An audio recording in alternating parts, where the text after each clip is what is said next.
Hey guys, it's me, Sam the Baker, and welcome back to my Let's Play of King's Quest VI.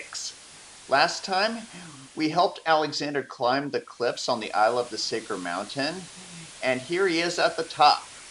Let's look around a bit. Huge doors are set into the solid rock of the mountain. A group of boulders are piled in a seemingly random way against the face of the mountain.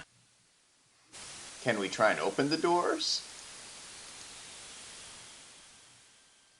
The huge doors are locked tight.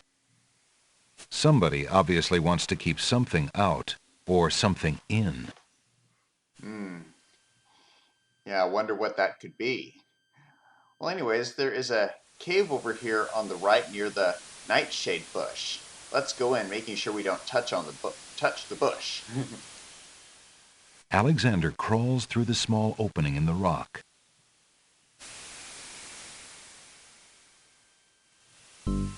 Alexander finds himself in a dark cave. It's so dark, but we've got the solution for that. The tinderbox. Alexander takes the candle from his tinderbox and uses the flint in the box to light it. All right, we can see. On the wall opposite the cliffs is the vague outline of another opening in the rock.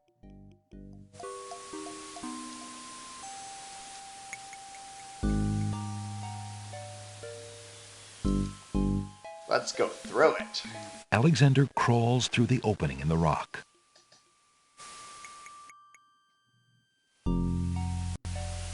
The lighting in this part of the cave is better.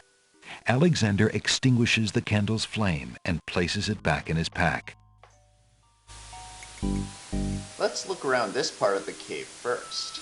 Alexander is standing in a second room of the cave. A natural window to the outside world provides a little more light here, and even helps clear the musty smell.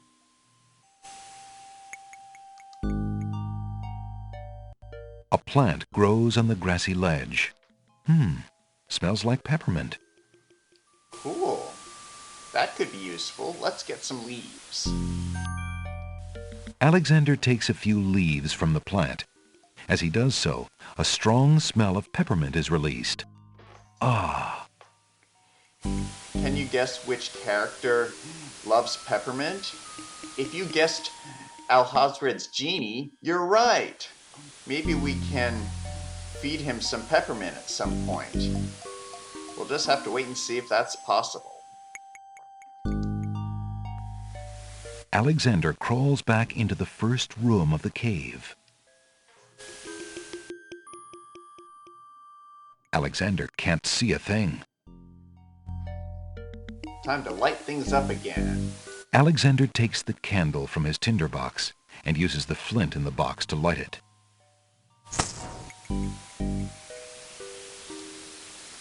All right, let's go back to the top of the cliffs.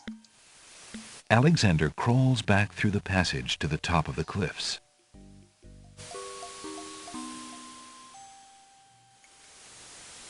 Cool. One thing we haven't looked at is this. In the distance, Alexander can see the peak of a majestic mountain rising into the clouds. Nice. Let's take this path that goes towards it.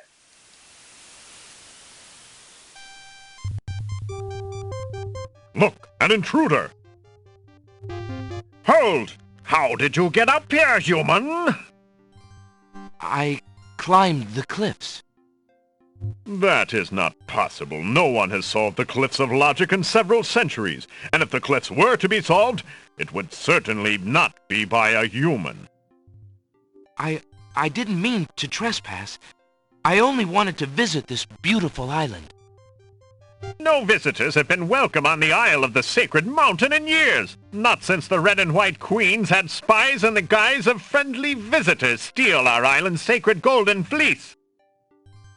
But we will not display such foolish trust again. You will have to answer to Lord Azure and Lady Ariel. They will determine what will be done with you. I can assure you, it will not be pleasant. Ooh, this sounds like a pickle we got ourselves into. Let's wait and see what happens, shall we?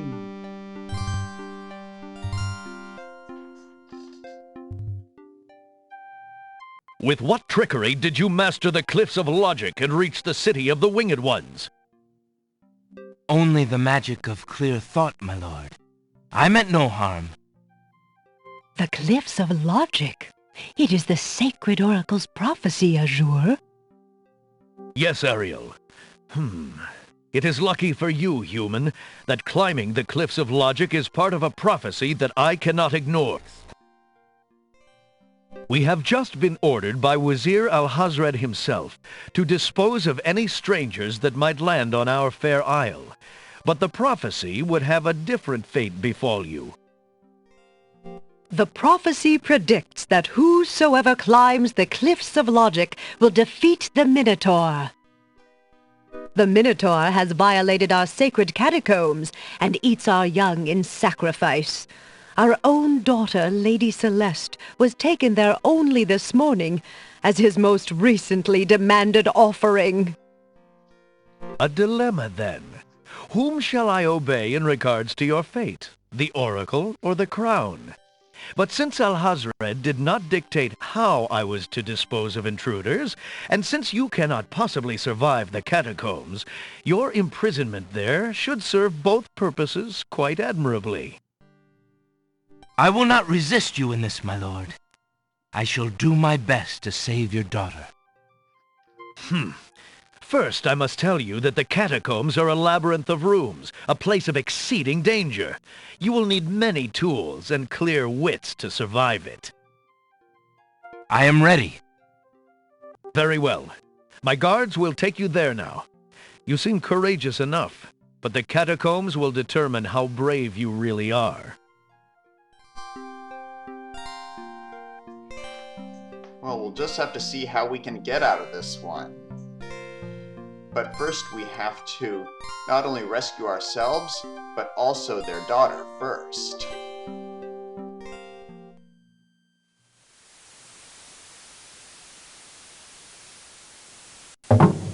Why did you tell Lord Azure you were ready and willing to face the catacombs? No one is ever ready, and only a fool could be willing. And you are far wiser, I suppose, to leave a maiden to die? To not fight this plague on your own people?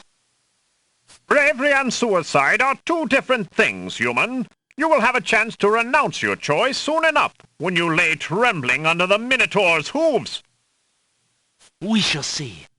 Thanks for the escort. We only escort you to your death. May the fates make it quick so that you do not have to scream long. They think they're superior, but that kind of attitude doesn't display superiority. The catacomb's entrance door is locked from the outside by the Winged One's guards. It seems that leaving the catacombs by that door is not an option.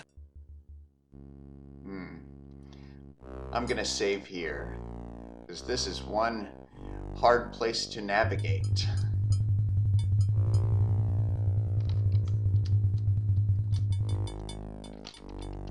Catacombs.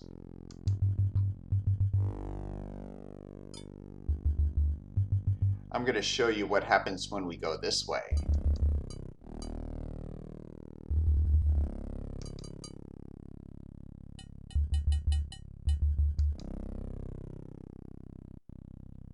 Ooh, a rat.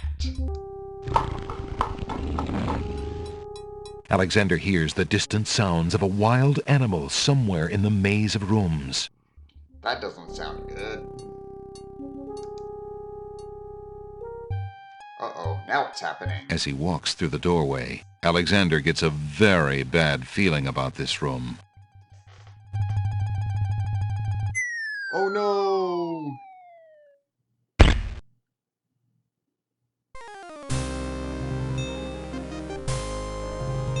Tickets. Oh. Next. Don't just wander, Alexander. Let your conscience be your guide. We will.